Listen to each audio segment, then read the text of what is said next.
Assalamualaikum, bersama saya Kamarina Hassan dan kini saya berada di Koperasi Karya Masjid Al-Mutakin Ipoh. Dan koperasi ini merupakan salah satu koperasi menerima manfaat program kod Ecomat. Jadi mari kita bersama wakil koperasi untuk penerangan yang lebih lanjut.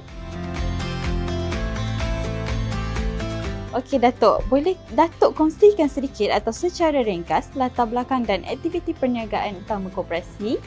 Sejak ditubuhkan ya pada tahun 2016 ya, aktiviti yang utama kami adalah jualan runcit, barangan runcit. Peringkat dahulu sebelum koperasi ditubuhkan ya, jadi khairat kematian di masjid ini dijalankan melalui satu program di bawah takaful ya. Kemudian ada masalah lah, jadi kita menguruskan khairat kematian di bawah takaful ni. Jadi bila kita kaji koperasi, dalam koperasi itu ada satu slot, ada satu orang kata clause yang meletakkan koperasi itu ada khairat kematian. Jadi kan dalam khairat kematian tu pun kalau koperasi buat pun ada masalahnya juga.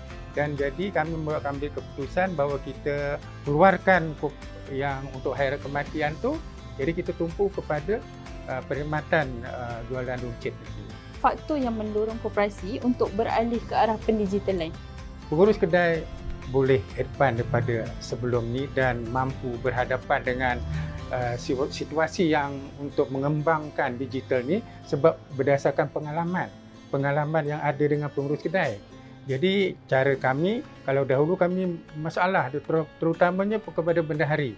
Bila bendahari nak menyediakan akaun lah, kena buka buku, macam-macam lah ceritanya kan. Bila adanya ini, dia diperkenalkan ni mudah. Okey, sebelum ini kita merekodkan data secara manual.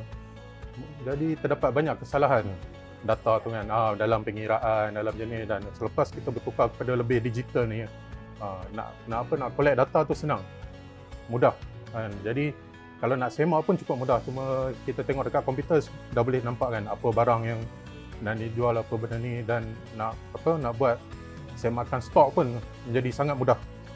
Taklimat yang diadakan oleh pihak IKMA. Okey, dalam taklimat tu dia menerangkan cara operasi kedai yang lebih secara terperinci lah, dengan betul cara susun barang apa semua, apa yang boleh kita jual dengan ni, bagaimana nak tarik customer kan. Latihan lepas itu ada hubungan di antara pihak IKMA dengan pihak pengurus kedai dan juga secara langsung dengan kami lah daripada ahli lembaga koperasi. Maknanya pengurusan kedai sekarang tak perlulah nak buat apa secara manual lagi. Kita tinggal kalau manual tu sebab ambil yang digital, sebab sekarang dah era digital kan. Semua dah sekarang online, digital semua, perkara yang dah wajib ada pada kita. Kami berharaplah koperasi-koperasi yang ada yang masih belum, janganlah ketinggalan untuk mengikuti kursus dan juga terus menggunakan aplikasi ini.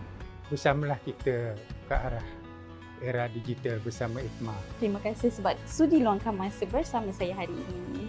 Terima kasih Datuk Tuan.